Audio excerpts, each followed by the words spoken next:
Go. Luar biasa. Keren banget.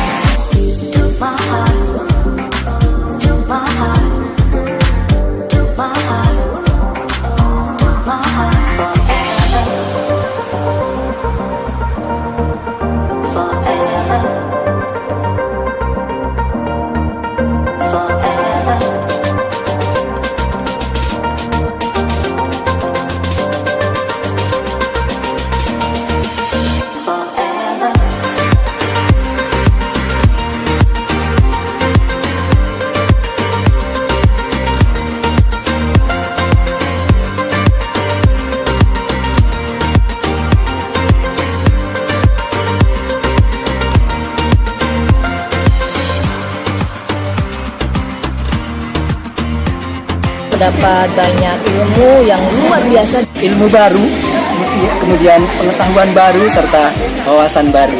saya belajar banyak tentang bagaimana sih menjadi seorang public speaker yang baik. Bisa termotivasi dalam berbicara. Keren banget.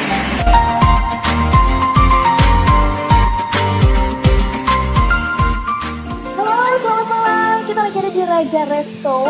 Dan pada malam hari ini kita lagi ada di acaranya Mbak Rani Albani Public Speaking Training dengan 50 peserta HPI Yogyakarta. Nah, pasti penasaran kan kayak gimana keseruannya? Kita langsung aja masuk ke dalam.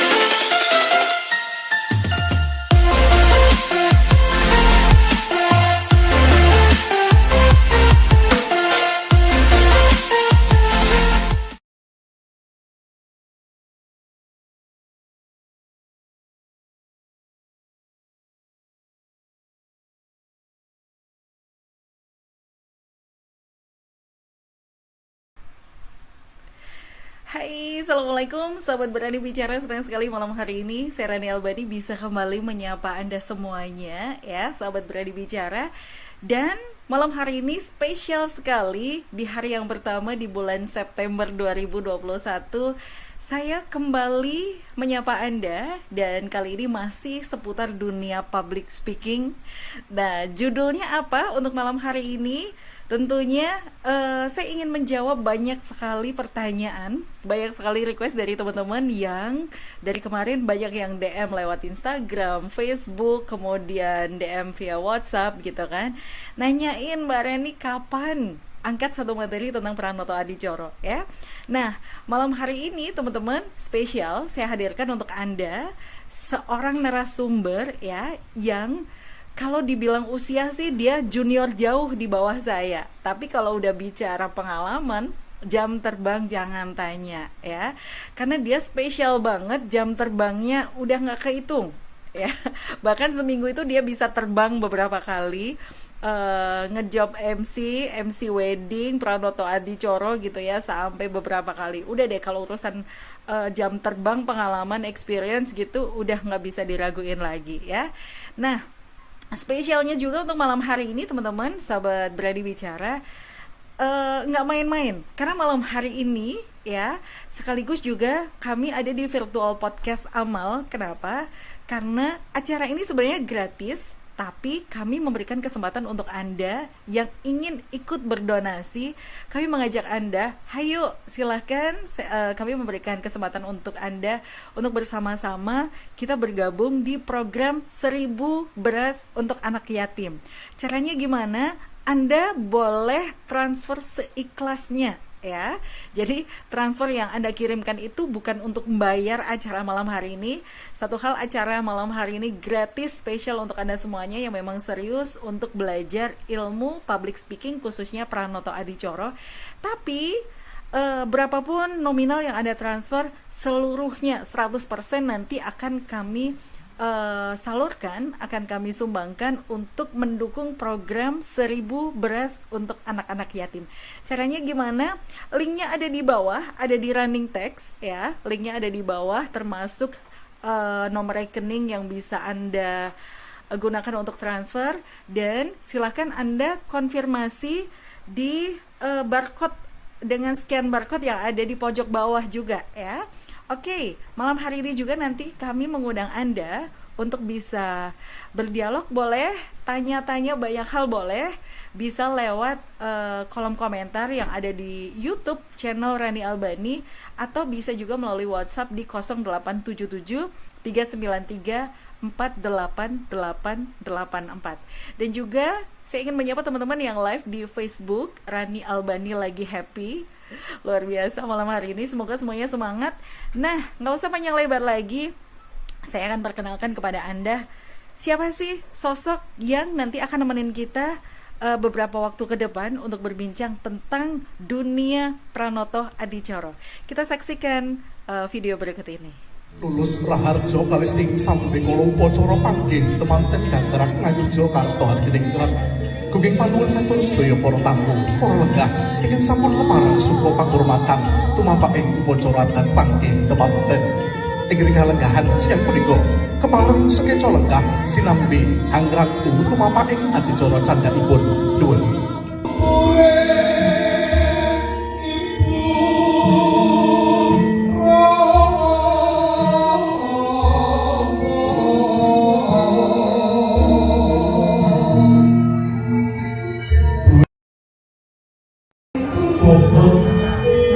Pari, jagung, kediri, jenakot kontot halak sekar sentampan, kakang Bonamarto, cacak selangkung iji pinilai tugi, pengaten sangko, tansah hadya jalmo kang linangkung.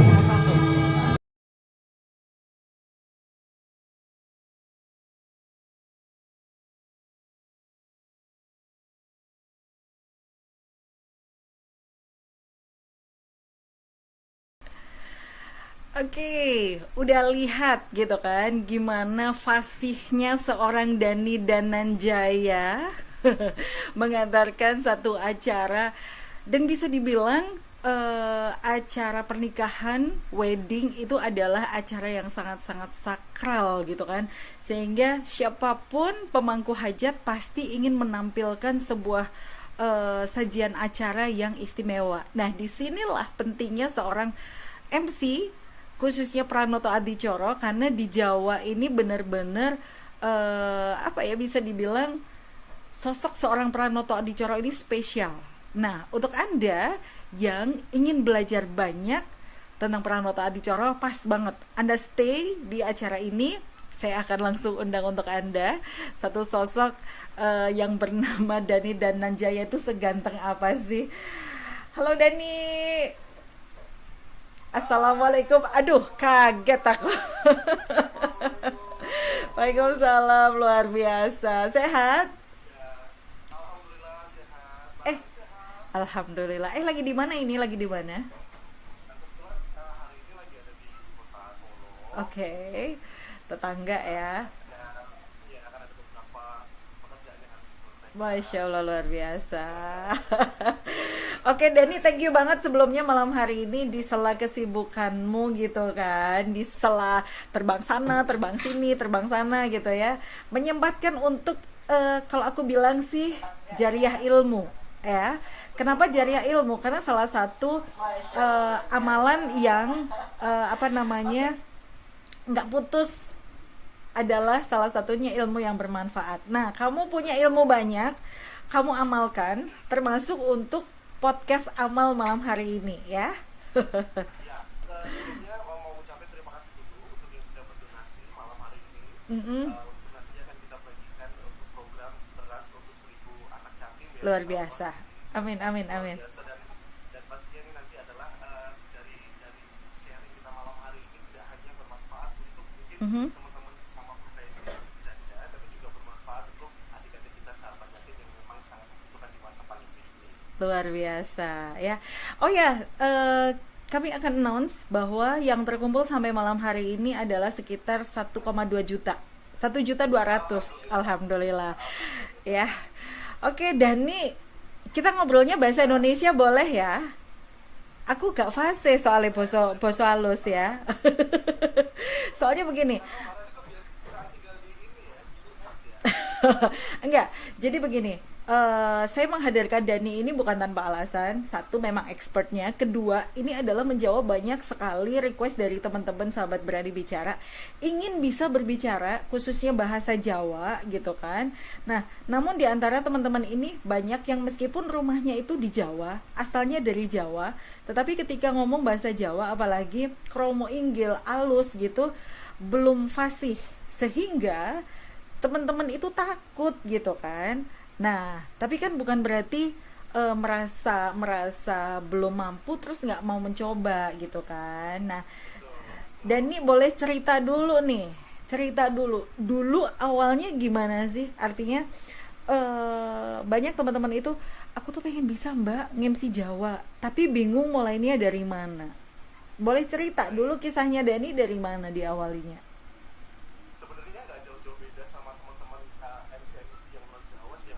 Teman-teman MC yang MC formal, MC yang biasanya MC untuk acara-acara catering atau meeting gitu. Kita kan kalau di awal mulai sebuah pekerjaan ataupun sebuah aktivitas untuk membawakan acara, kita kan persiapkan untuk teks. Jadi dulu pertama kali mencoba untuk membawakan satu acara dengan bahasa Jawa tetap dengan menggunakan teks. Seperti yang teman-teman Tetap bawa contekan ya?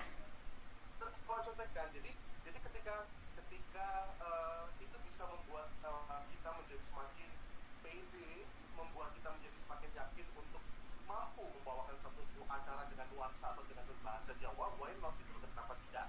Jadi memang mungkin juga dulu Mbak Rani di awal nggak tiba-tiba harus jadi trainer public speaking kan, pasti juga step by step kan. Betul. Sama sebenarnya memang kadang MC itu pun cue card yang sudah tertata rapi, yang sudah ditulis sedemikian rupa pun ketika kita datang ke satu venue itu pasti akan banyak perubahan, pasti akan banyak coret-coret. Jadi kalau seni cue card MC adalah seni yang banyak coretannya di cue card. Nah, banyak stabilo gitu ya. Betul, banyak stabilo, banyak coretan gitu. Jadi semakin banyak coretan adalah semakin kita banyak belajar, karena dengan begitu kita akan melihat, karena situasi yang kita bayangkan ketika kita belum ada di venue dengan yang sudah ada di venue itu pasti berbeda. Jadi ketika kita sudah mempersiapkan kita mungkin hanya poin-poinnya yang perlu kita siapkan, kemudian nanti ketika ada di lapangan kita sesuaikan lagi. Nah, ini kembali lagi ke masalah preparation menjadi seorang pembawa acara. Oke. Itu juga menurutku penting banget. Jadi MC itu nggak boleh datang mepet-mepet,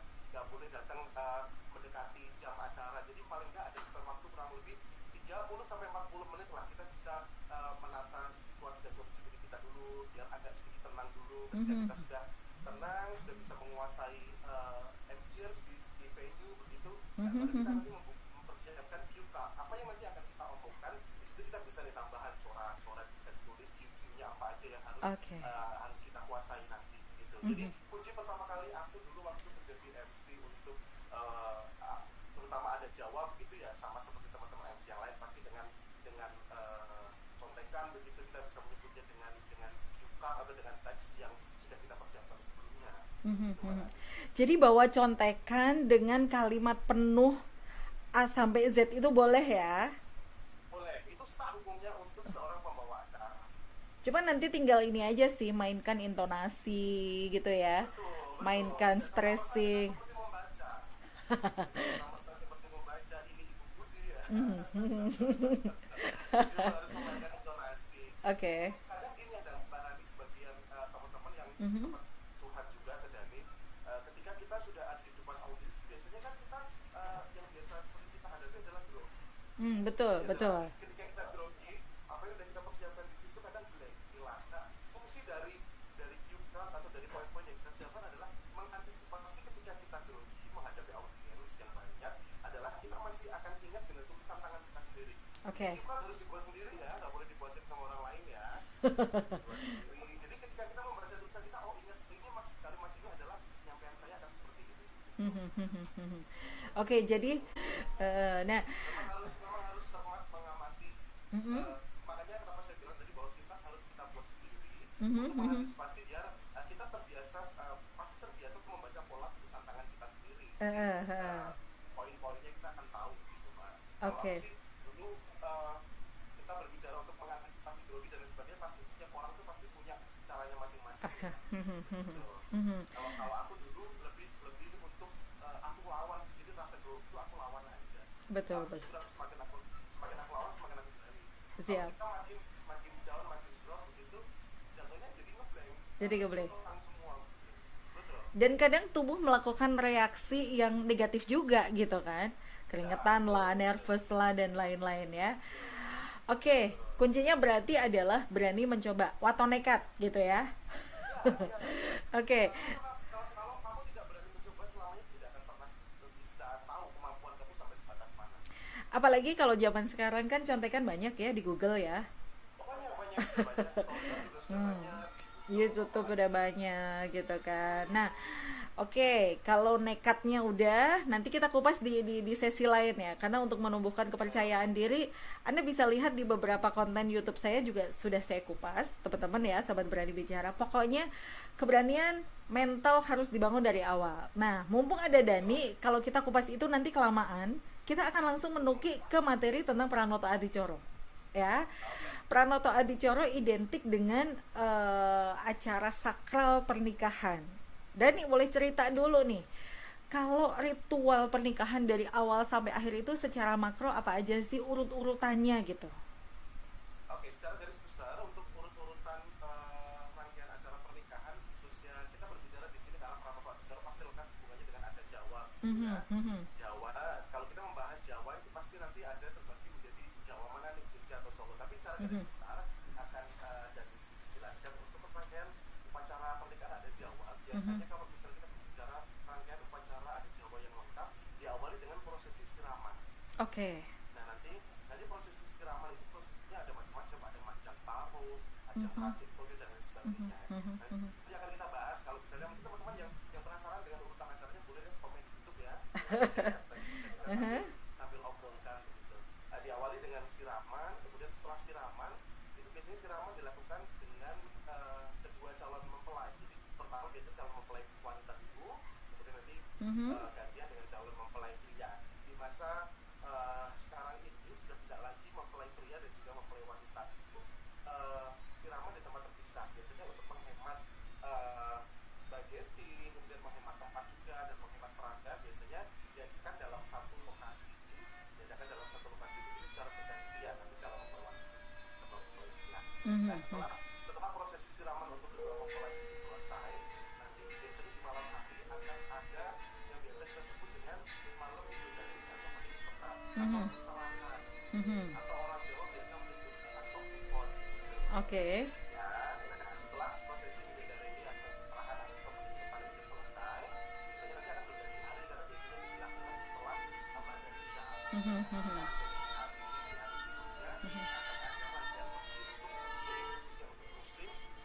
Prosesi akad nikah. Ada terakhir prosesi akad nikah. Kalau untuk yang non muslim biasanya ada pemberkatan atau kesakramen pernikahan di gereja.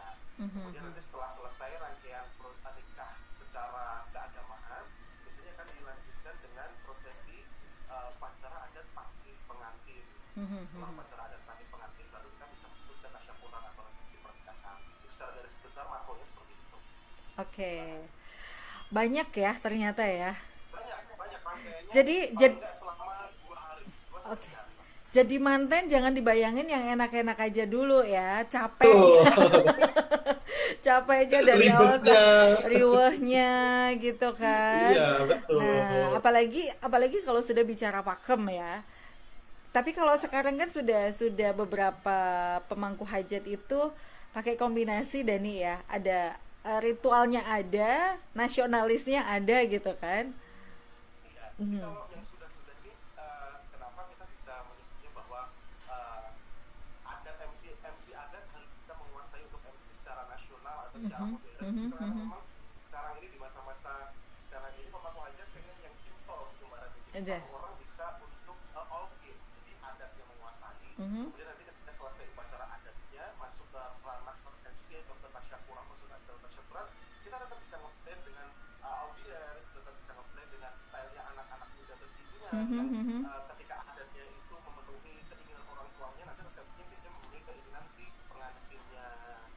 hiburan yang modern, band ataupun akustik gitu. Oke, baik. Nanti sebelum kita masuk lebih detail ke masing-masing, baik yang siraman, baik yang seserahan, ya, seserahan atau masyarakat umum biasa mengenal dengan istilah asok tukon, ya kan? Sok tukon, seserahan, itu ada masing-masing step-stepnya, ya, termasuk nanti upacara panggih, resepsi dan sampai ngunduh mantu. Semoga nanti waktunya cukup sampai ngunduh mantu ya. Nah, secara detail nanti seperti apa, kita akan saksikan dulu break yang berikut ini ya. Tetap di channel Rani Albani, juga Facebook Rani Albani lagi happy di sesi Berani Bicara, Pranoto Adicoro bersama Dani Dananjaya. Kita berikan spot yang meriah untuk kita memulai. Ready, 3, 2, let go! Ya, kurang semangat nih. Teriak juga lagi. Lempar, lempar, lempar, lempar, lempar. Oke, siap-siap ya semuanya. Saya minta tangan di atas semua, jangan sambil dorong. Ingat, semua bersiap dalam hitungan ketiga untuk throwing flower lempar hand bouquet. Cista dan juga Marci. 1, 2,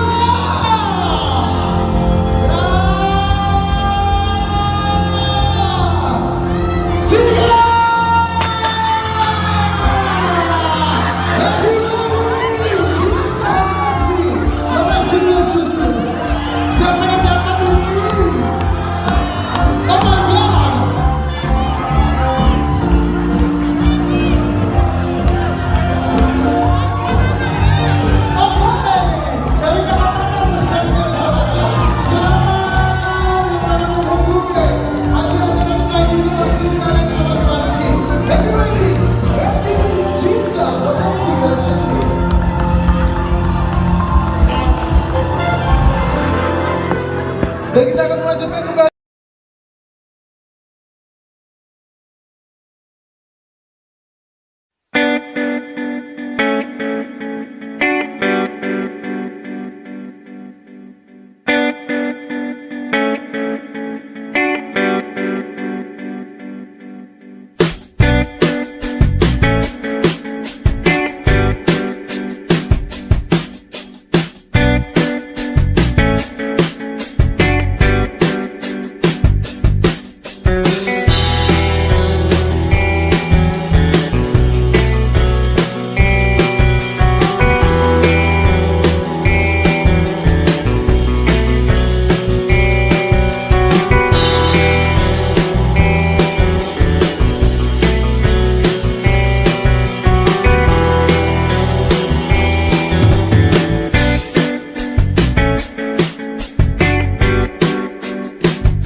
Membuat kesepian dan lagi-lagi dan terima kasih.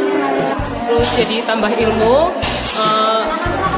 Tadi acaranya menarik dan kalau ada kegiatan seperti ini lagi, saya ingin ikut lagi. Alhamdulillah banyak sekali ilmu yang saya dapat, insya Allah bisa dimanfaatkan untuk orang banyak. Mendalami ilmu bagaimana cara berbicara di depan banyak orang atau audiens. Terima kasih. Alhamdulillah bisa menambah wawasan saya tentang cara berbicara di depan. Banyak sekali ilmunya dan alhamdulillah semoga bisa dimanfaatkan di kegiatan sehari-hari kita seperti MC dan lain-lain.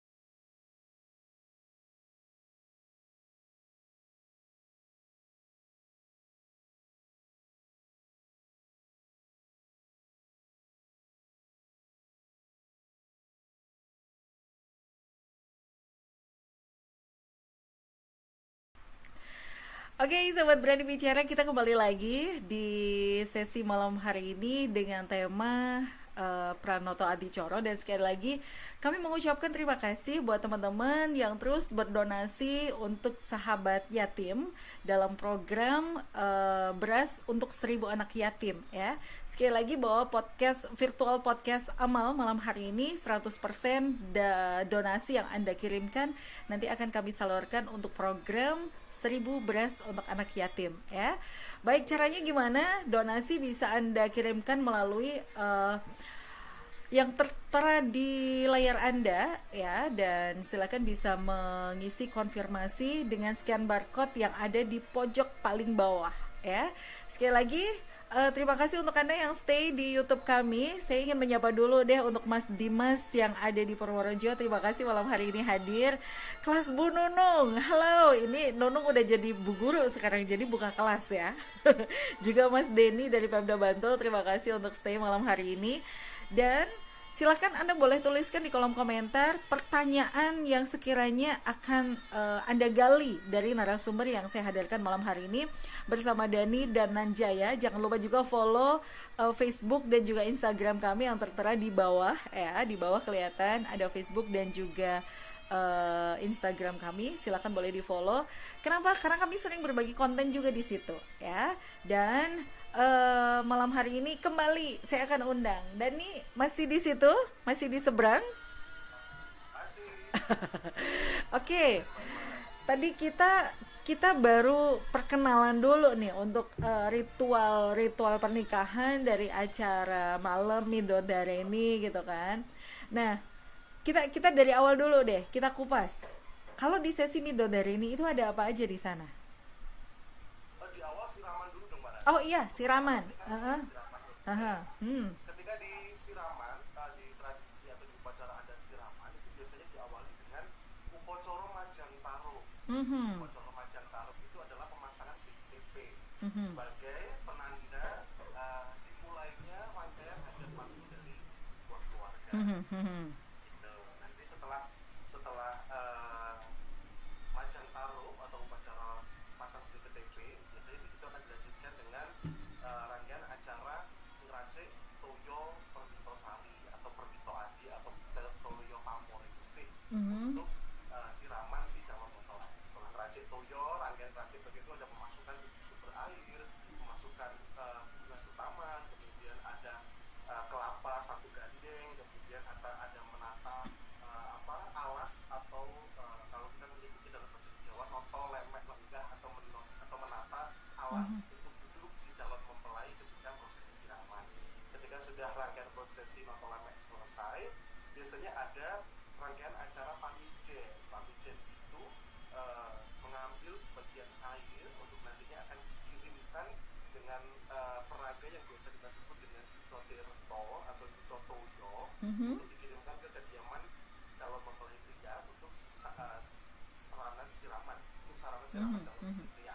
Setelah pasrah toyo pamureksa atau pamijen itu biasanya ada rangkaian acara ngangkut ten sungkeman calon mempelai wanita sebelum nantinya akan disirami.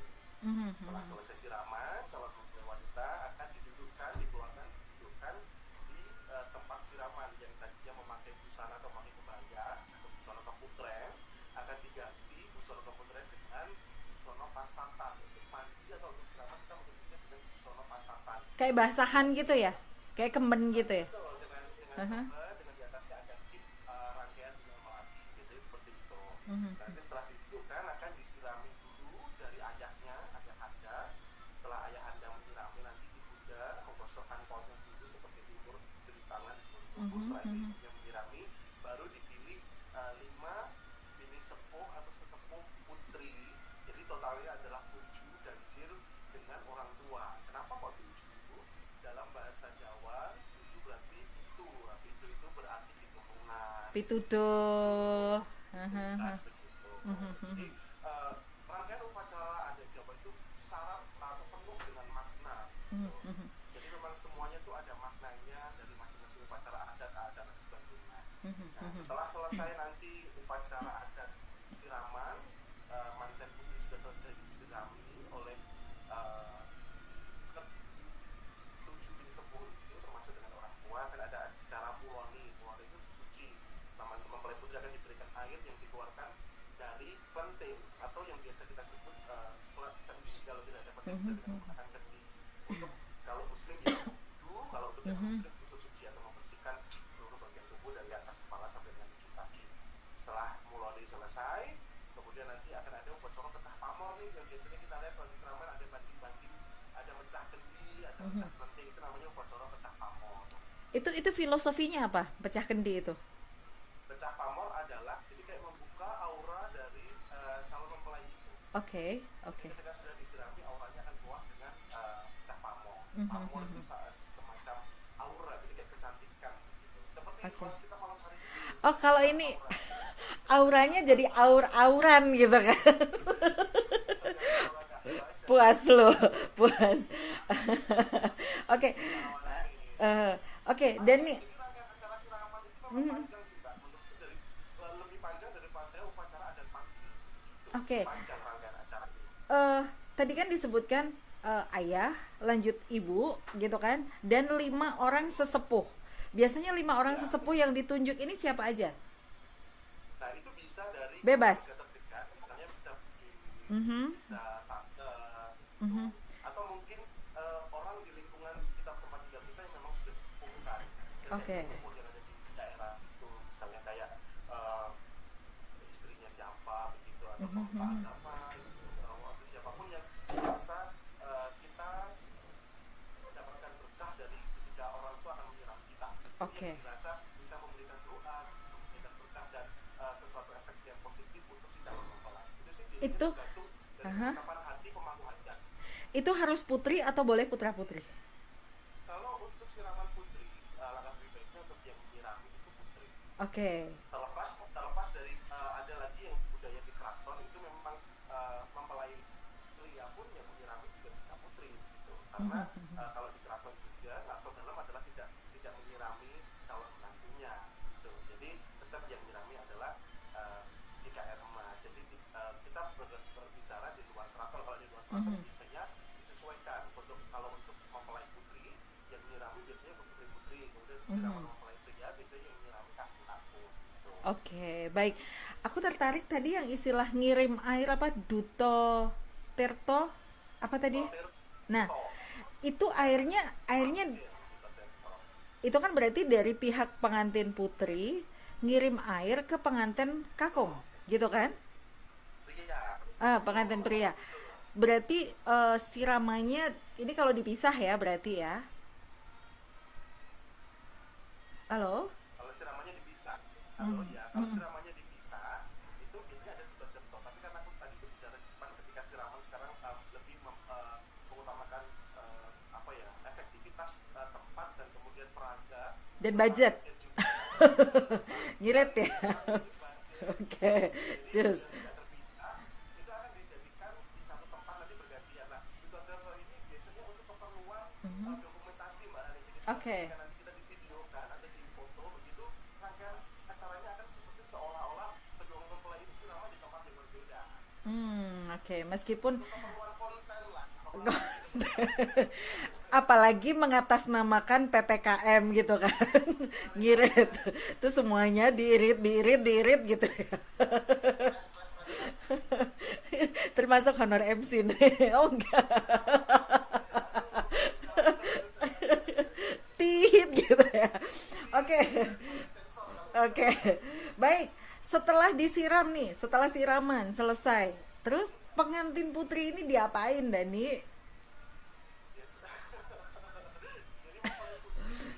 Biasanya setelah proses siraman tadi ada upacara kuloni, pecah pamor, kemudian pada slikmo itu potong rambut untuk dalam rangkaian acara tanam riko. Itu masih dalam rangkaian acara siraman. Setelah selesai siraman, mantan putri biasanya akan dihantarkan oleh kedua orang tua menuju ke kamar pengantin untuk berganti busana dan dirias, atau kalau misalnya malamnya ada acara bidadari biasanya dicengkorong dulu nih. Dulu Mbak Rani pastinya ada cengkorong nggak? Enggak. Aku nikah edisi gempa, jadi nggak ada ritual-ritual macem-macem gitu. Rumah aja nggak punya, gitu kan. Jadi kalau malamnya ada bidadari ini biasanya mempelai putri akan dirias menggunakan sarung, kemudian ada cengkorong. Itu adalah pola air yang belum diisi atau belum diisi semacam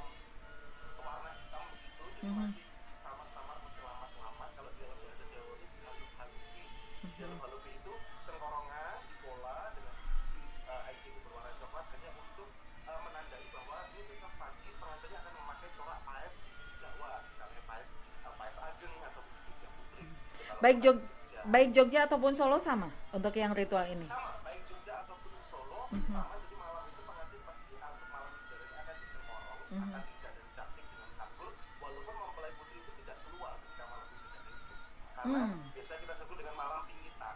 Oke. Sengkeran atau pingitan. Cuman kalau sekarang dipingit tapi video callan.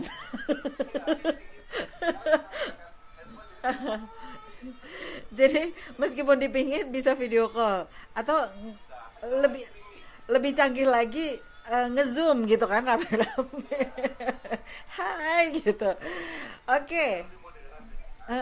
Nah, malam hari itu kan ibarat dia di simsalabim disulap menjadi seorang bidadari gitu kan. Ruhnya seperti itu kan, dia dibentuk menjadi seorang bidadari sehingga besok ketika dia menikah aura cantiknya akan muncul sehingga istilahnya manglingi gitu ya. Oke.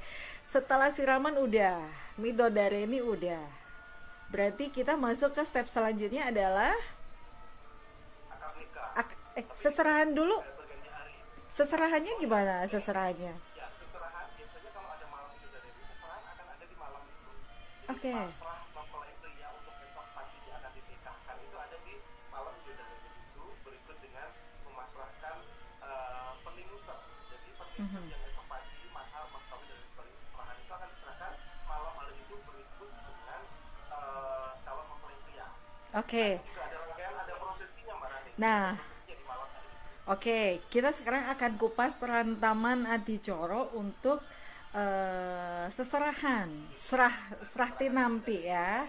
Oke, dari awal yuk dulu yuk, ya silakan Dani. Baik, ketika sudah selesai siraman nih, biasanya siraman akan berakhir karena siraman itu dilaksanakan biasanya pada asar atau pada tidur gitu. Kalau untuk pengantinnya 2 kali siraman mempelai pria atau wanita biasanya pada tidur. Nanti selesai itu adalah pada asar, kemudian kita jeda maghrib. Nah, nanti setelah lepas azan isya itu rombongan mempelai pria ini akan datang. Oke. Ditempatkan di satu tempat yang tidak jauh-jauh dari kediaman mempelai putri, misalnya saus hotel dan sebagainya sekarang gitu ya. Jadi rombongan akan datang dengan kedua orang tua didampingi nanti perwakilan keluarga yang akan sambutan, akan pidato untuk memasrahkan dan segenap pengunjung dengan membawa barang-barang seserahan. Oke. Ditata masuk, setelah masuk nanti akan didudukkan. Nah, setelah duduk nanti biasanya MC akan membuka acara dan ucapan selamat datang. Kemudian mewakili keluarga, mewakili tuan rumah atau pengamu hajat akan mengucapkan ucapan selamat datang dan dengan pengucapan terima kasih bahwa keluarga calon besan itu sudah hadir ke tempat acara untuk menghantarkan calon mempelai pria dalam malam seserahan atau bisa kita sebut dengan malam bidadari ini. Nah, setelah keluarga mempelai pria ini hadir, itu biasanya Halo, Deni. Iya, agak terputus. Bisa diulang sedikit. Tadi sampai ke Adicoro pasrah. Setelah pasrah tadi apa bisa diulang? Halo? jadi setelah kita mempersilahkan Iya, jelas suaranya jelas. Oke, baik.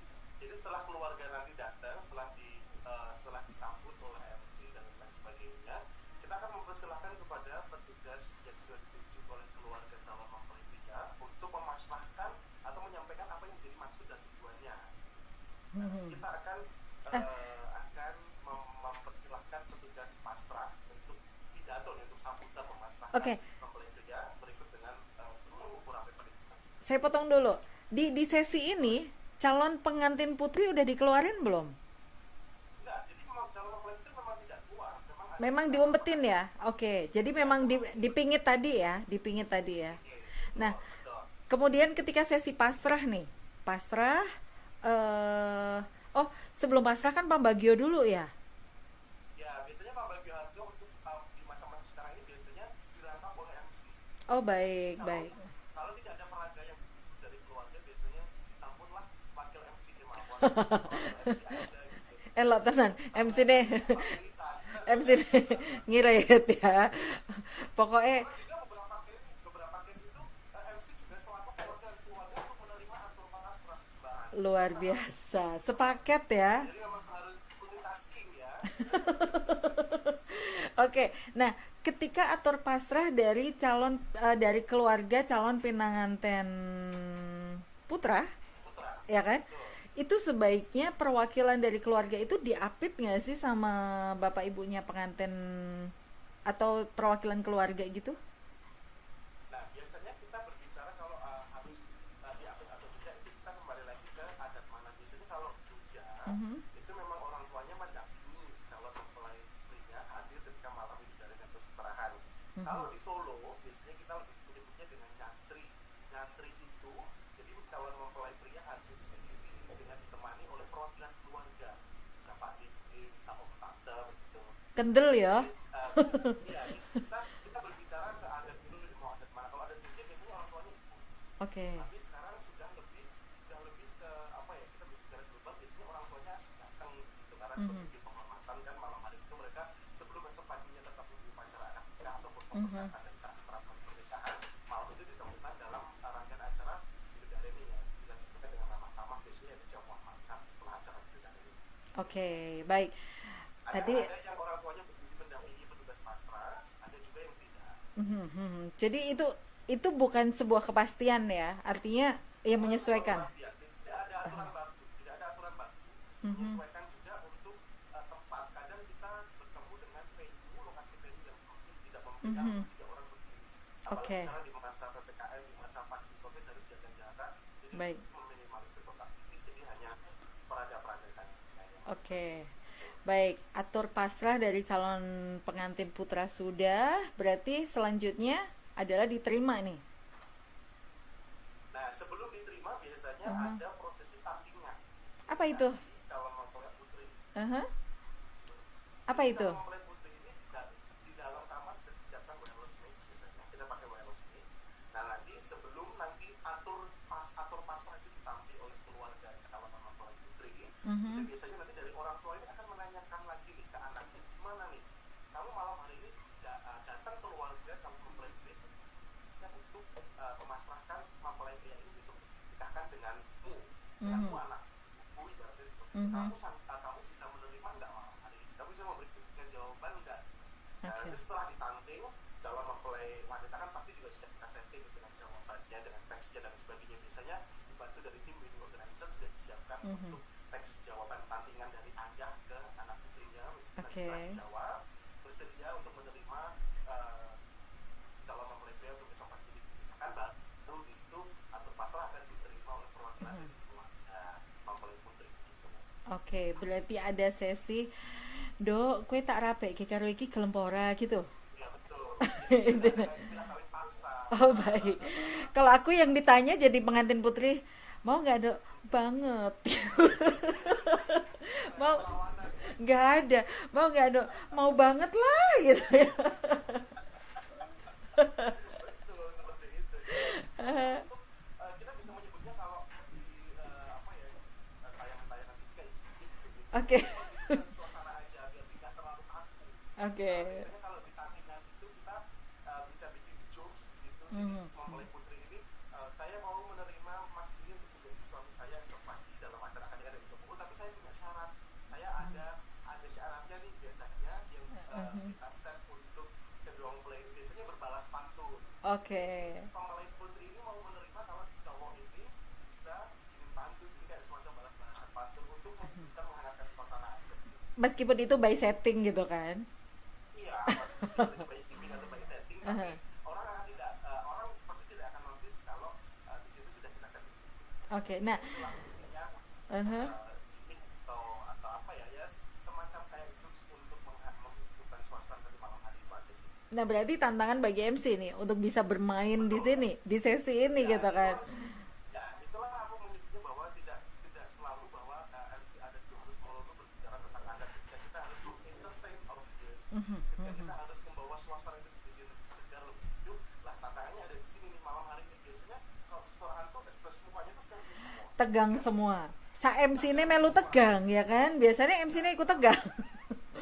Karena pertemuan kedua keluarga pertama kali adalah malam itu dari biasanya masih ada canggung, masih ada kaku lah.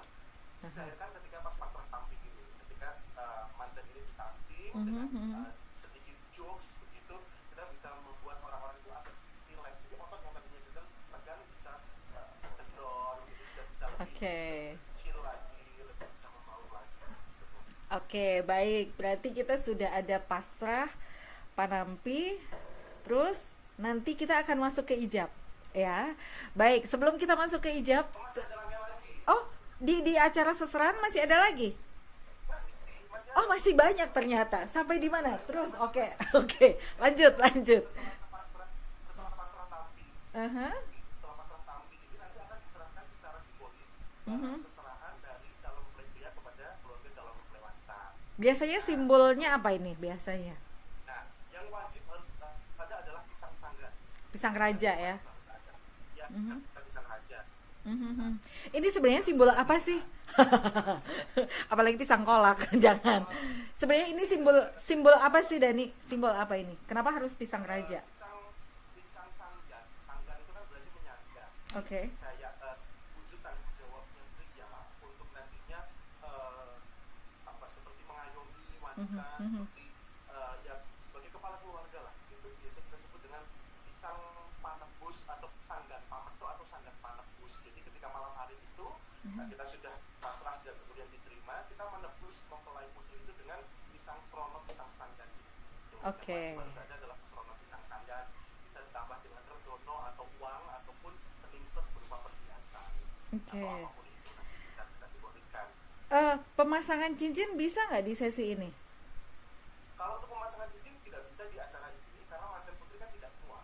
Oh iya ya. Nanti diijab aja ya berarti ya.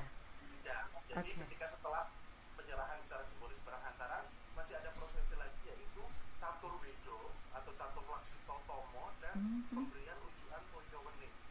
Apa itu? Pemberian angsul-angsul dan juga kancing gelung. Masih banyak Mbak kalau di rangkaian acara. Wow. Itulah kekayaan adat ya. Luar biasa. Kita sudah diserahkan secara simbolis ini barang hantaran dari keluarga calon mempelai wanita. Biasanya di situ ibunda dari mempelai putri akan memberikan air putih atau tertomenin untuk calon mempelai pria. Kemudian bapaknya akan membacakan catur laksito utomo atau catur weda. Itu adalah 4 wejangan pernikahan yang diberikan oleh ayahanda calon mempelai putri kepada calon menantu atau calon mempelai pria. Oke. Nah, setelah diberikan catur wido akan diberikan sono kancing gelung. Kancing gelung itu adalah satu set atau sak pengadut perlengkapan busana yang esok pagi akan dikenakan calon mempelai pria ketika prosesi akad nikah ataupun pemberkatan atau sakramen pernikahan. Nah, setelah itu acaranya bebas, bisa perkenalan, bisa dahar atau bisa makan-makan malam gitu. Lebih ke ramah-tamah keluarga. Ramah-tamah ya. Sebelum keluarga calon mempelai pria ini pamit, nanti dari keluarga calon mempelai putri akan memberikan angsul-angsul. Ketika di awal diberikan peningset atau diberikan barang hantaran, ketika calon mempelai pria pulang akan diberikan angsul-angsul atau disebut dengan ule-ule. Ule-ule. Oleh-oleh. Oke. Wow. Ini rangkaian Midodareni gambarannya seperti Ini baru siraman, midodareni dan seserahan. Masih banyak ritualnya ternyata ya, luar biasa. satu lagi tadi yang agak lupa. Apalagi? Sudah pasrah tapi diterima. Biasanya ada acara tilek-titik. Nah, Apa itu? tilek-titik ini adalah keluarga dari calon mempelai pria khususnya yang putri. Ya, kakaknya yang putri, tante dan segala macam yang putri ini akan kita arahkan masuk ke kamar pengantin, kamar mempelai putri, melihat kesiapan si calon mempelai putri ini untuk besok paginya akan dinikahkan. Jadi make up dan tata rias yang digunakan ketika setelah siraman itu adalah digunakan ketika prosesi tilek-titik ini. Jadi putri-putri pengunjung mempelai pria akan masuk ke kamar pengantin untuk melihat kesiapan calon mempelai putri gitu. Ayu tenan pora gitu ya. Dicek gitu. Takutnya besok ganti orang gitu kan. Oke, baik. Berarti itu rangkaian midodareni sudah komplit tadi sejak siraman, midodareni, kemudian seserahan, besok pagi untuk persiapan ijab ya. Nah, sebelum masuk ke ijab, Dani, sebelum kita masuk ke ijab, kayaknya kita mesti break terlebih dahulu. Dan untuk teman-teman, sekali lagi tetap bersama kami karena masih ada beberapa waktu ke depan kita bersama di virtual podcast Amal malam hari ini dengan tema Pranoto Adicoro bersama narasumber saya Dani Dananjaya. Jangan lupa setelah break nanti Anda buka Instagram, Anda buka Facebook, follow Instagram Dani Dananjaya dan juga Instagram saya ya. Jangan lupa di Rani Albani atau MC Rani Albani. Terima kasih juga saya ucapkan untuk Mas Heruwi, terima kasih sudah stay tune, dan juga Mbak Dian Mbak Anggra, dan ini ada Mbak Anggra. Ada juga Mas Rasid Umar Dani dan juga Istiwinarni. Terima kasih sudah stay bersama kami. Semoga apa yang kami bawakan untuk Anda bermanfaat untuk malam hari ini. Jangan kemana-mana, tetap di channel kami. Sesaat lagi kami segera kembali untuk Anda setelah jeda komersial break berikut ini.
Raharjo kalisning sampe kala upacara panggih temanten ganggerak ngayuja karta hatining kerat guging panuwun katur sedaya para tamu para lenggah ingkang sampun kepareng suka panghormatan tumapaking upacara dan panggih temanten ing kalenggahan siang punika kepareng sekeca lenggah sinambi anggratu tumapaking adicara candhaipun nuwun.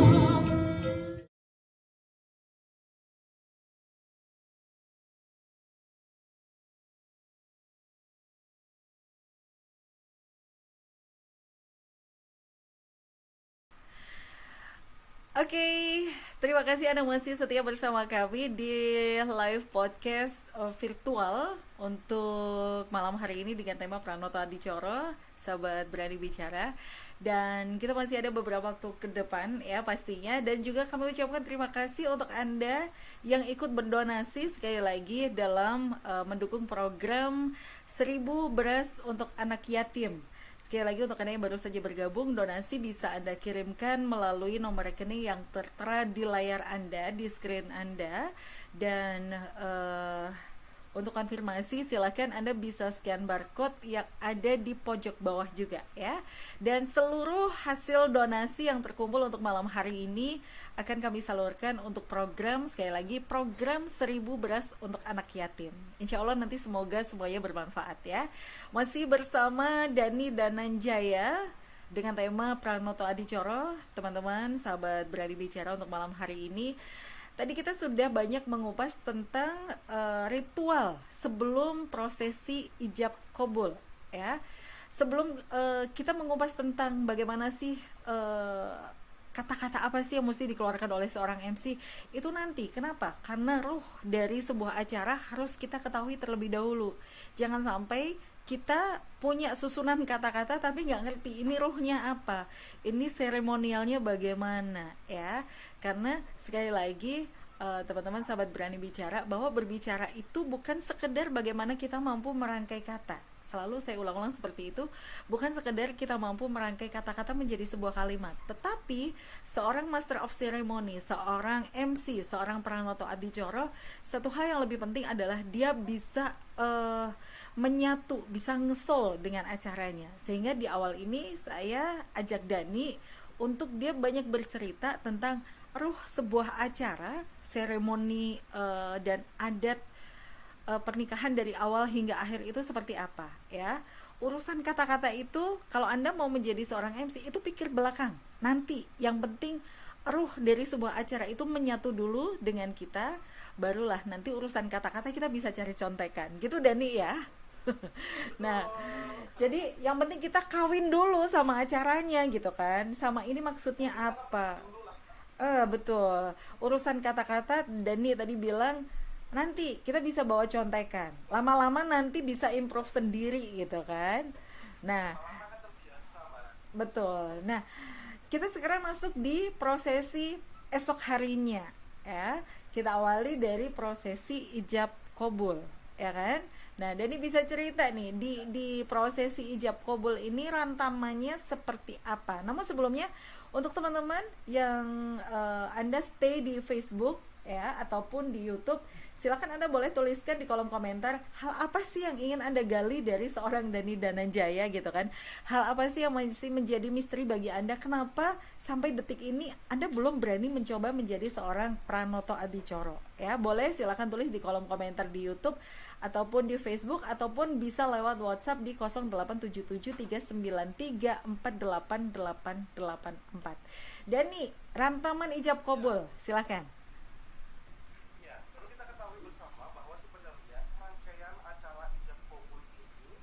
Biasanya ada di ranahnya petugas kantor urusan agama. Oke.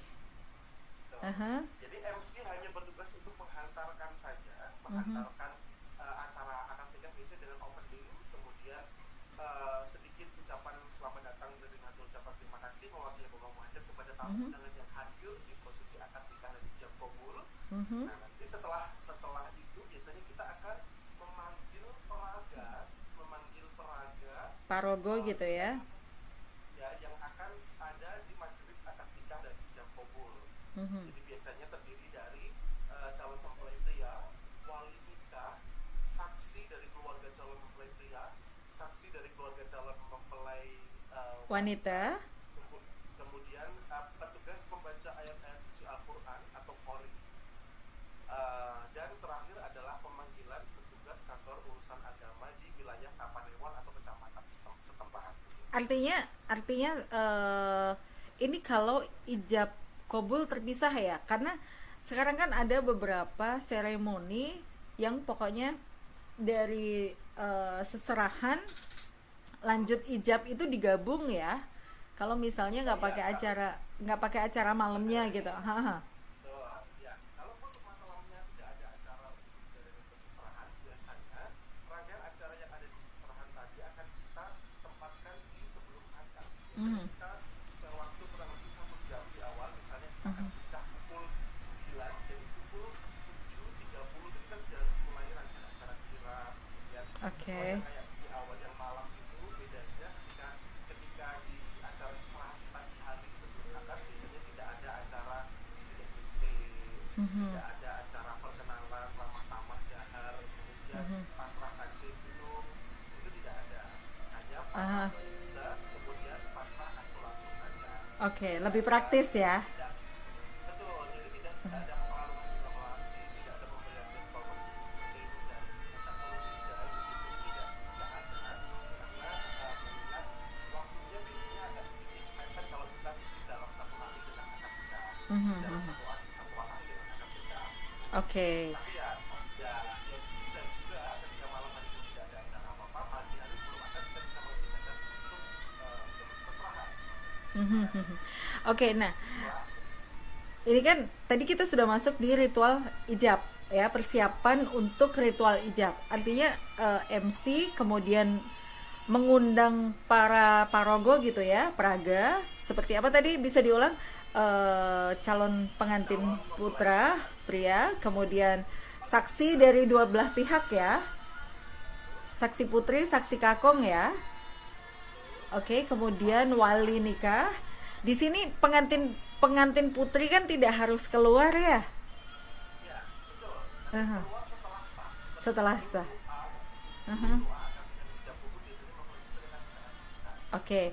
Nah, berarti kan di sesi ijab tidak harus, boleh tapi tidak harus ya. Tidak harus dikeluarkan. Namun di sini kemudian setelah semua parogo itu siap, praga siap, kemudian MC mengundang petugas dari KUA setempat gitu kan, untuk kemudian diserahkan gitu ya. Oke. Dan acaranya akan dipandu sepenuhnya oleh KUA ketika kita sudah selesai memanggil peraga, nantinya akan dipandu dari mulai nikah, kemudian ada pembacaan ayat suci Al-Quran, dan kemudian ijab kabul. Setelah itu nanti ketika akan melakukan penandatanganan berita acara pernikahan atau disebut nikah, lalu MC di situ akan announce secara voice over. Kita tidak tampil, jadi secara voice over saja Di balik layar gitu ya. ya, di balik layar untuk mengantarkan mengantarkan mempelai putri secara simultan, mengantarkan mempelai Contohnya gimana Dan? Contohnya gimana Dan? Kasih contoh dong. untuk ini ya, menghadirkan Iya, kasih contoh dong. biasanya akad nikah ini biasanya kita pakai dengan bahasa Indonesia. Oh, oke. Kalaupun dengan bahasa Jawa juga hadir di Jepang. Jadi kalau untuk menghantarkan calon mempelai putri hadir, biasanya aku akan mengannounce secara voice over ada seperti ini. Untuk keperluan penandatanganan kutipan akta pernikahan, hadirin sekalian kami hormati, terimalah kehadiran mempelai putri Radit Albani. Weh. Mantannya tua.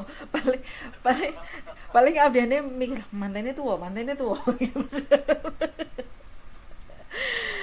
Oke. Semua ya dengan apa ya, pokoknya untuk keperluan penandatanganan acara pernikahan. Oke. Hanapa Lastani Mustopo Suci akan ditampil ijab kabul calon temanten putri Rani Albani. Para tamu kasun supaya hormatan rawuh temanten putri. Wes. Ting gitu ya. Bukan nggak salah kayak biasanya itu Dan. Adicara salah cengipun non injih icip-icip pinanganten putri gitu, bukan ya? Bukan ya? Oh, baik. Oke, kemudian manten putri keluar. Tanda tangan, cekrek gitu ya. Baru di sini nanti bisa masuk sesi pasang cincin ya. Ya, biasanya kita akan pasang cincin atau kalau dalam bahasa Jawa kita bisa menyebut dengan kalpiko promo. Oke. Cincinku udah nggak ada Dan, orang mot sesak. Oke. Sesuk ini kode ya, biar Mas operator beliin lagi yang gede gitu. Ya mana? Kasih lihat dong yang bagus kayak gimana. Kode gitu kan, kode. Oke, setelah itu setelah selesai dari prosesi KUA, selanjutnya Jadi nanti ketika KUA sudah menutup acara, biasanya akan menyerahkan kembali acara ini kepada MC atau kepada pembawa acara. Tugas MC di sini adalah melanjutkan prosesi akad nikah di ijab kabul ini dengan penyerahan buku nikah dari kantor petugas KUA ke kedua mempelai. Setelah itu memandu untuk penyerahan mahar dan mas kawin, kemudian ada pemasangan cincin dan sesi foto keluarga. Nah. Di akad nikah ini, sesi foto keluarga hanya berlaku untuk keluarga inti, termasuk keluarga inti adalah kedua orang tua, kemudian saudara kandung. Tampak biasanya itu maksimal hanya dengan saksi yang bertugas di akad nikah dan ijab kabul. Oke. Karena biasanya setelah akad ini pengantin akan direct, kalau ada organizer, tim WO akan mendirect kedua mempelai untuk retouch mengganti busana untuk keperluan upacara adat pagi. Misalnya kalau Siap. ada hari Oke, luar biasa ya. Oke, saya mau sapa dulu deh buat teman-teman yang sudah stay di Facebook juga. Selamat malam untuk Mbak Iman Nursinta, juga Rosa Ariana dari Lampung ya. Ini masih jomblo kayaknya. Kayaknya menghayati ya. Udah ngebayangin nanti jadi manten Ocha ya. Oke. Baik, tadi kan sudah selesai sesi ijab nih. A sampai Z-nya ijab udah selesai, sampai pasang cincin dan lain-lain, setelah terima mas kawin dan lain-lain, KUA udah selesai. Manten masuk nih, ganti busana, ya kan, retouch, make up juga dan lain-lain. Nah, kita masuk di adicara panggih. Betul ya, panggih ya. Untuk panggih ini gambarannya seperti apa? Kan di panggih ini nggak serta-merta berupa kirap gitu ya. Tapi kalau yang setahu saya di depan itu ada banyak ritual, beberapa ritual adat gitu ya, yang kalau dia tuh seru banget gitu. Tapi di sini Dani bisa berbagi cerita nih, ritualnya seperti apa aja ketika adicara panggih ini. Monggo. Baik. Jadi ketika setelah manten selesai nikah, selesai berganti busana, biasanya busana akad kan biasanya bernuansa putih-putih nih. Betul. Kalau untuk panggih ini kita nanti akan menyesuaikan dengan tema warna. Biasanya kan pengantin itu punya warna favorit. Warna favoritnya apa? Oke. Dan sudah di baju, kita akan bersiap untuk prosesi upacara adat panggih. Kembali lagi kita ke prinsip awal bahwa adat Jawa ini kita menganut dua adat. Kalau di Indonesia ini untuk Jawa itu ada Solo ataupun Jogja. Itu patokannya bila adat Solo atau adat Jogja. Sebenarnya tidak berbeda terlalu jauh, tapi kalau kita bisa menyebut ada perbedaan, tapi tidak terlalu jauh. Kita akan berbicara panggih yang karena kita dari Jogja. Betul. Haha. Kita akan membahas untuk yang dari Jogja terlebih dahulu. Fokus dari Jogja. Karena tadi kita di awal membicarakan masalah untuk siraman, kemudian untuk dari itu dari Jogja, kita berbicara panggih dari Jogja dulu ya Mbak Rani. Oke. Panggih Jogja diawali dengan prosesi pasrah pisang sanggan. Nah, jadi kalau di malam bidadari tadi ada pasrah sanggan secara simbolis. Nah, ini akan diulang kembali di prosesi panggih ini diawali dengan pasrah pisang sanggan. Ketika sudah pasrah pisang sanggan diterima oleh kedua orang tua. Ini pasrahnya di mana? Di gerbang. Enggak, jadi posisi rombongan mempelai pria ini berada di luar, jadi belum masuk ke tempat atau ke lokasi untuk prosesi adat panggih. Jadi dua orang biasanya kita sepasang suami istri, bapak ibu begitu, atau ada juga yang ibu itu bertugas untuk membawa pisang sanggan sebagai utusan dari keluarga kedua orang tua. Oke. Untuk menghadirkan sanggan tamu atau apa sanggan panikus. Fungsinya adalah untuk menghantarkan mempelai putri itu keluar dari panti sono atau dari kamar pengantin untuk dihadirkan ke tempat panggih. Ketika sudah dihadirkan sanggan panikus, mempelai putri akan kita keluarkan dari tempat di mana dia bersiap-siap, bisa dari panti sono atau bisa dari kalau bisa kita sebut hidung ya biasanya dari depan pelaminan itu kalau sekarang ya. Oke. Depan pelaminan itu diawali dengan dua orang petugas pembawa kembar mayang. Yang digendong itu ya? Ya, jadi adalah semacam daun-daunan yang ditata sedemikian rupa dengan janur dan sebagainya. Itu sebagai pertanda bahwa yang menikah ini adalah Joko dan Roro, jadi belum pernah menikah. Oke. Jadi ketika apa ya, di kebudayaan Jawa kita berbicara kembar mayang itu ada rangkaiannya. Jadi ada ketika anak itu beranjak dewasa, itu ada namanya megar mayang. Itu baru beranjak dewasa dalam upacara pepesan dan sebagainya. Ketika menikah akan diiringi dengan kembar mayang. Nah, ketika seseorang yang belum menikah itu sampai pada waktunya dia wafat atau meninggal usia muda dan belum menikah, itu biasanya akan diiringi dengan bentuk yang sama dengan kembar mayang, tapi kita menyebutnya adalah gagar mayang. Jadi ada kembar mayang, kembar menandai kelahiran, kembar mayang Tetesan gitu ya? ya, kemudian gagar mayang itu menandai bentuk upacara kematian Oke. Jadi filosofinya kembar mayang adalah untuk pernikahan. Pengikutnya kembar mayang itu adalah kembar mayang dan gagal untuk menandai kelahiran dan kematian. Nah, untuk yang ngebawa kembar mayang, ini ada syarat khusus. Ya, yang membawa kembar mayang biasanya kalau di keraton itu abdi dalam keparat atau abdi dalam putri. Nah, kalau di praktek di luar kita ada di masyarakat itu bisa dengan orang yang berusia sepuh sudah berumur lah, sudah tuntas tahu diri tahu sudah ibaratnya sudah pengertian manis dan pahit dan asin Kehidupan. jadi sudah apa ya sempurna sebagai orang tua. Baik. Oke. Mengiringi mempelai putri akan keluar. Kembar mayang ini nantinya akan disentuhkan bahu kanan dan kiri dari mempelai. Ya, kemudian setelah disentuhkan akan keluar. Dan kembar mayang ini akan ditaruh di kalau di dekat situ ada perempatan jalan, biasanya ada perempatan jalan akan dibuang ke perempatan. Kalau tidak pun hanya ditaruh di luar dari tempat acara pagi. Oke.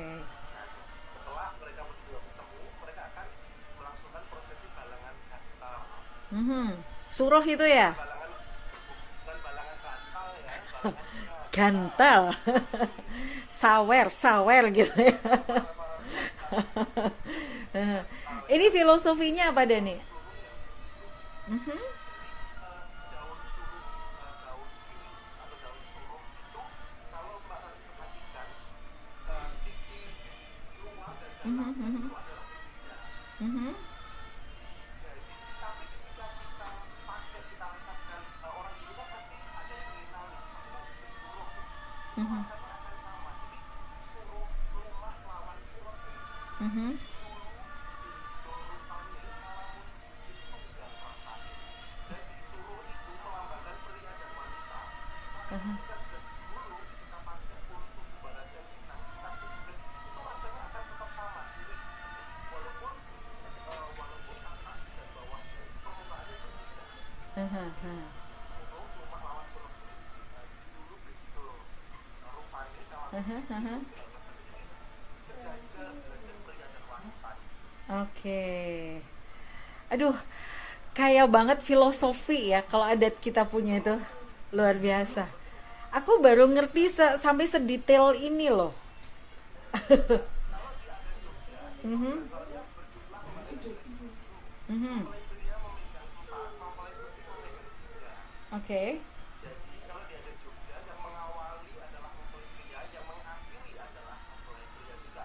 Sebagai perlambang bahwa laki-laki itu sebagai simbol kepala keluarga, mengayomi. Jadi apapun keputusan itu pasti ada di tangan kepala keluarga. Sebagai wujud bakti seorang istri kepada suami, pasti akan mengikuti atau mengiyakan apa yang menjadi keputusan dari kepala pemimpin itu. Oke.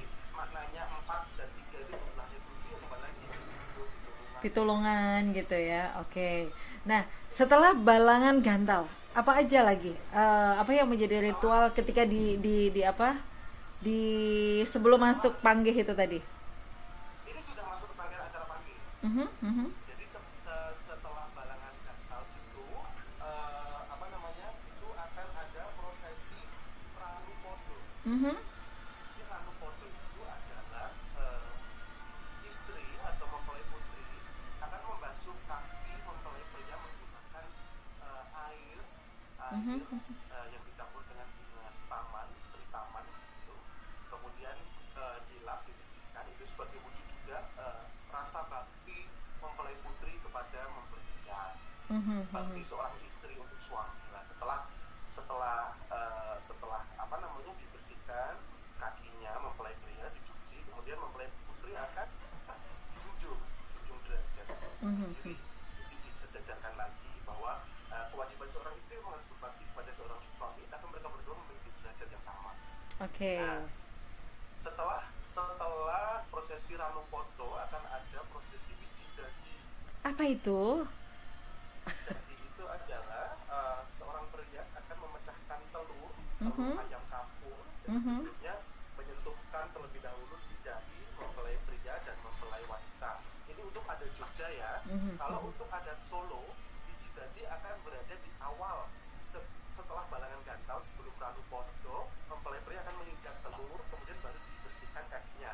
Kalau di Jogja, setelah gantal akan dibersihkan dulu kakinya atau ranu podo, baru kemudian biji dadi. Dan biji dadi yang memecah telur adalah perias atau pemandu adat dalam prosesi upacara adat panggih. Biji dadi sebagai perlambang bahwa kedua mempelai nantinya diharapkan diberikan keturunan putra putri yang soleh dan soleha yang berbakti kepada kedua orang tua. Wujudnya dalam biji dadi, menyatunya ayah dan ibu akan nantinya diharapkan akan mempunyai atau mendapatkan keturunan. Siap. Wiji ya, wiji itu apa? Benih. Benih kan, benihnya dadi gitu kan.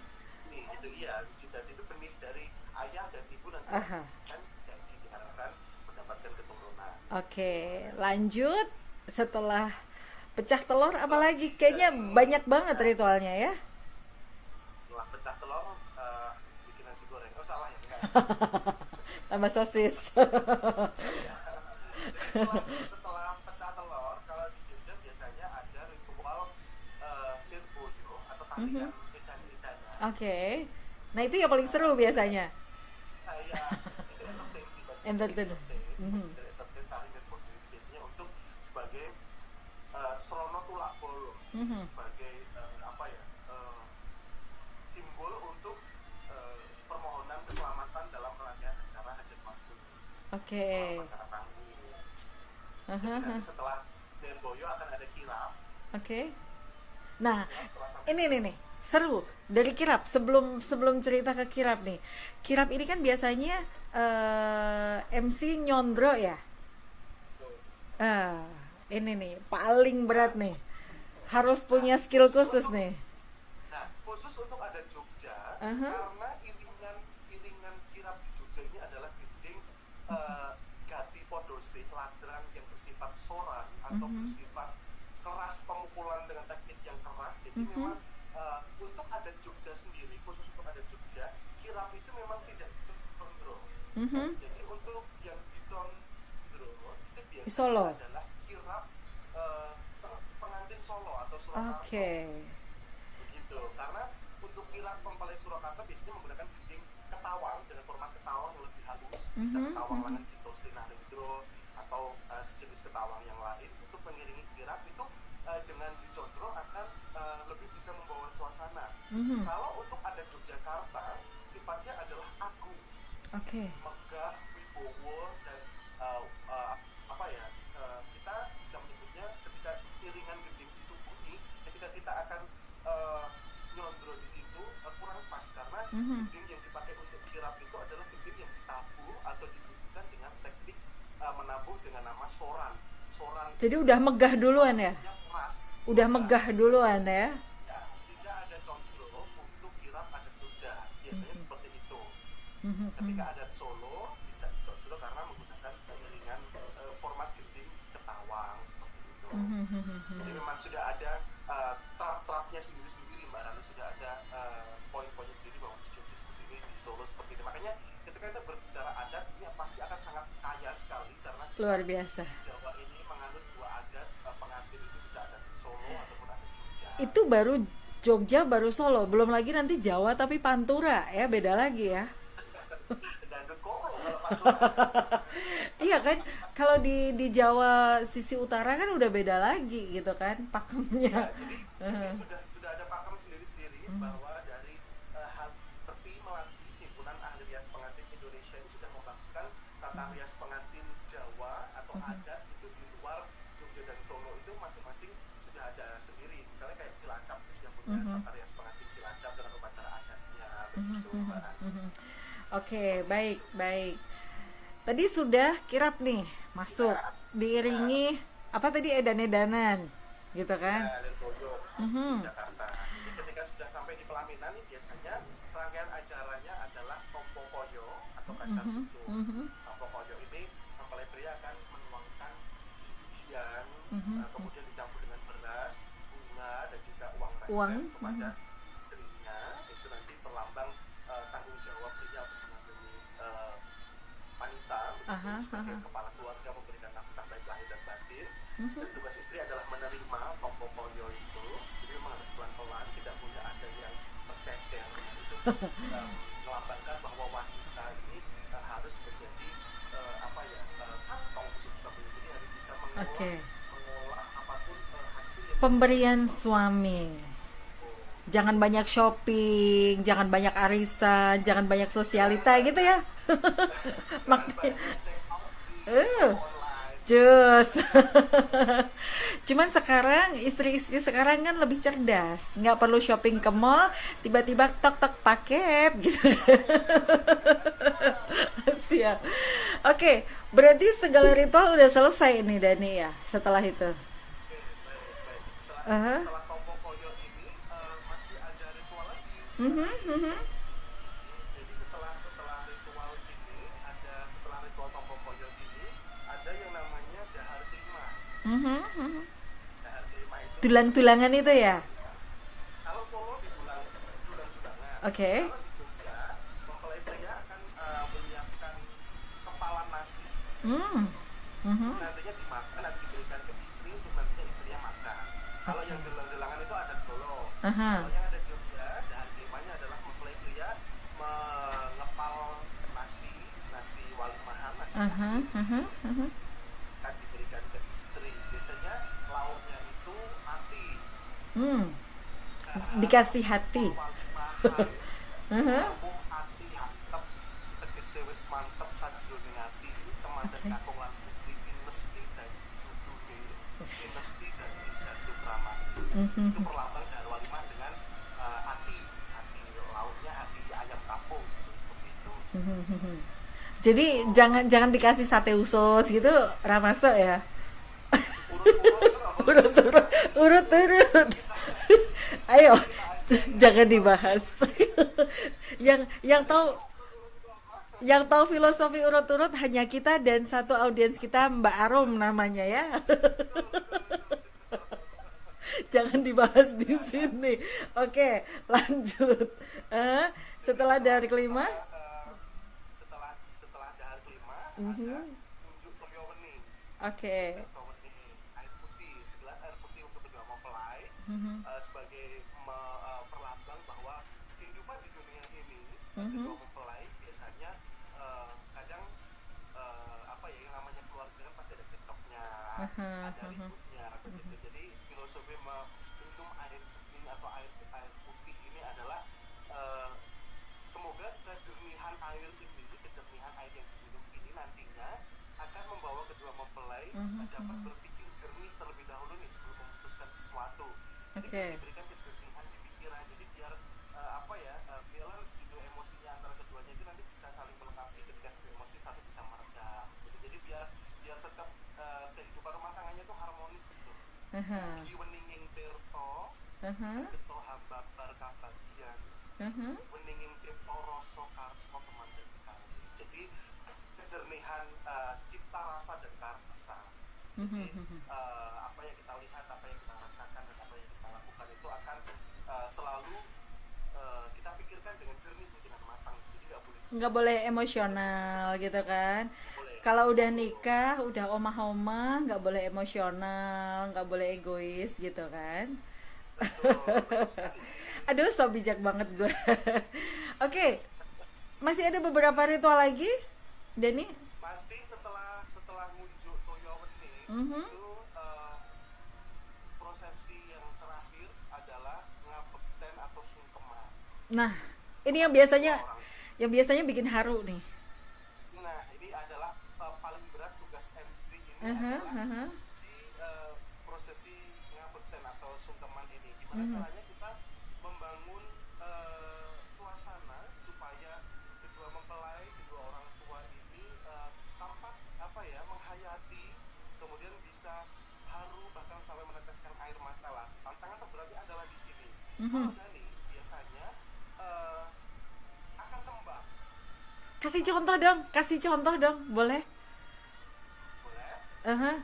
Karena waktunya tinggal sedikit lagi. Kayaknya untuk gongnya nembang ini deh. Baik, sedikit saja ya. Nanti kalau versi full nanti nangkap Sawerannya beda ya. Oh sebelum sebelum nembang, setelah adat sungkeman ada lagi ritual lain mungkin? Karena nembangnya nanti untuk gong. Kalau di setelah sungkeman biasanya hanya untuk acara penyerta. Biasanya kalau Mbak Rani lihat di acara-acara pernikahan tuh kadang ada yang tradisi begalan. Apa itu? Kemudian ada tradisi tumplak punjen. Tumplak punjen itu adalah nyebar ubi-ubi nih, nyebar Oh ya. uang dan beras. Itu sebagai pertanda hajat mantu yang terakhir. Atau bisa dilengkapi dengan tradisi begalan. Biasanya ada tari begalan dengan membawa pikulan, terus kemudian direbut oleh tamu undangan sebagai ungkapan rasa syukur bahwa telah terselenggara rangkaian hajat mantu keluarga bapak ini dan ibu ini. Biasanya seperti itu hanya untuk setelah sungkeman, untuk acara penyerta saja, acara-acara yang bersifat entertain. Acara yang bersifat entertain. Bumbu-bumbu acara gitu ya. Ya, bumbu acara. Kalau untuk acara adatnya akan selesai setelah dengan acara sungkeman ini merupakan puncak dari rangkaian acara panggih pengantin. Oke, nah di puncak nih penting banget tadi kan dikatakan bahwa ketika di sesi sungkeman ini benar-benar peran seorang Pranoto Adicoro ini dipertaruhkan. Bagaimana dia mampu membawa suasana haru sampai audiens, bahkan apalagi pengantin dan orang tuanya sampai bisa-bisa benar-benar nangis gitu Dani ya. Ditutup dengan tembang, boleh Dani? Boleh. Untuk penutup ya, dikasih tembang ya. Ya, boleh. Oke, yuk, boleh. Silakan.